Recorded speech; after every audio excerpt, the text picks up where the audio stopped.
ವಿಶೇಷವಾಗಿ ನಮ್ಮ ಮಂಡ್ಯ ಜಿಲ್ಲೆ ಅಂದರೆ ಹೆಚ್ಚು ರೈತಾಪಿ ವರ್ಗ ನೆಲೆಸಿರ್ತಕ್ಕಂಥ ಜಿಲ್ಲೆ. ನಾವು ಯಾವಾಗಲೂ ಕೂಡ ಮಂಡ್ಯ ಅಂದರೆ ಗಂಡು ಮೆಟ್ಟಿನ ನಾಡು, ನಮ್ಮ ರೈತರ ನಾಡು ಅಂತಕ್ಕಂಥದ್ದು ಭಾಳ ಹೆಮ್ಮೆಯಿಂದ ಹೇಳ್ತಾ ಇರ್ತೇವೆ. ಅಂಥ ರೈತರ ಬದುಕು ಯಾವ ರೀತಿ ನಿರಂತರವಾಗಿ ಸಾಗುತ್ತೆ ಅಂತಕ್ಕಂಥದ್ದು ನೋಡಿದ್ದೇವೆ. ಅತಿವೃಷ್ಟಿ ಆಗಲಿ ಅನಾವೃಷ್ಟಿ ಆಗಲಿ ರೈತನಿಗೆ ಬಹುಶಃ ಬೇರೆ ಇನ್ಯಾವುದೇ ರೀತಿಯಾದಂಥ ವ್ಯವಹಾರಗಳಾಗಲಿ ವಹಿವಾಟುಗಳಾಗಲಿ ಗೊತ್ತಿರಲಿಕ್ಕಿಲ್ಲ. ರೈತ 1 ಎಕರೆಲೋ ಅರ್ಧ ಎಕರೆಲೋ ಎಷ್ಟೋ ಗುಂಟೆಲೋ ಬೆಳೀತಕ್ಕಂಥ ಒಂದು ಬೆಳೆ ಏನಿದೆ, ಆ ಬೆಳೆ ಬೆಳೆದಂಥ ಸಂದರ್ಭದಲ್ಲಿ ಎಲ್ಲೋ ಒಂದು ಕಡೆ ಇತ್ತೀಚೆಗೆ ನಡೆದಿರ್ತಕ್ಕಂಥ ಈ ವರ್ಷದ ಘಟನೆಗಳನ್ನ ನಾನು ಸ್ಮರಿಸ್ಕೊಳ್ಳೋದಾದರೆ, ಕಲ್ಯಾಣ ಕರ್ನಾಟಕ ಭಾಗದಲ್ಲಿ ಬೀದರ್ ಇರ್ಬೋದು, ಕಲಬುರಗಿ ಇರ್ಬೋದು, ರಾಯಚೂರು ಇರ್ಬೋದು, ಅನೇಕ ಜಿಲ್ಲೆಗಳಲ್ಲಿ ಅತ್ಯಂತ ಅನಾವೃಷ್ಟಿಯಾಗಿ ಅತಿವೃಷ್ಟಿಯಾಗಿ ಒಂದು ಕಡೆ ಮಳೆ ಧಾರಾಕಾರವಾಗಿ, ಏಕೆಂದರೆ ಪ್ರಕೃತಿ ನಮ್ಮ ಕೈನಲ್ಲಿಲ್ಲ.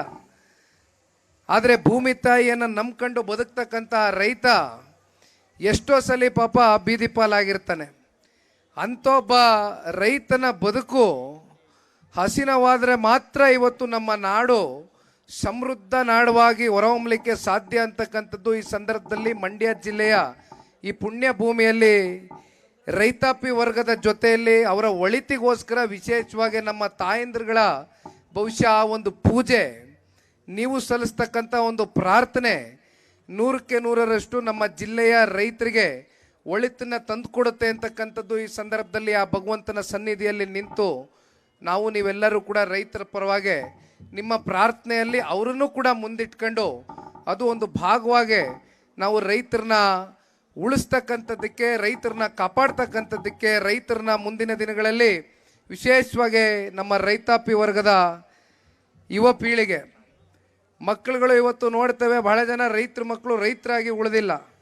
ಅದಕ್ಕೆ ಕಾರಣ ಬಹುಶಃ ಹೆಚ್ಚಿನ ಉತ್ತೇಜನಗಳು ಇವತ್ತು ರೈತರ ಮಕ್ಕಳಿಗೆ, ರೈತರು ನೀವು ರೈತರಾಗೇ ಉಳಿಬೇಕು ಅಂತಕ್ಕಂಥ ದೃಷ್ಟಿಯಿಂದನೂ ನಾನೇನು ಮಾತನಾಡ್ತಾ ಇಲ್ಲ. ಆದರೆ ಇವತ್ತು ನೀವೇನೊಂದು ಬೆಳೆ ಬೆಳಿತೀರಿ, ಬಹುಶಃ ಅದರಿಂದ ಇವತ್ತು ಇಡೀ ದೇಶ ಹೊಟ್ಟೆ ತುಂಬಿಸ್ಕೊಳ್ತಾ ಇದೆ.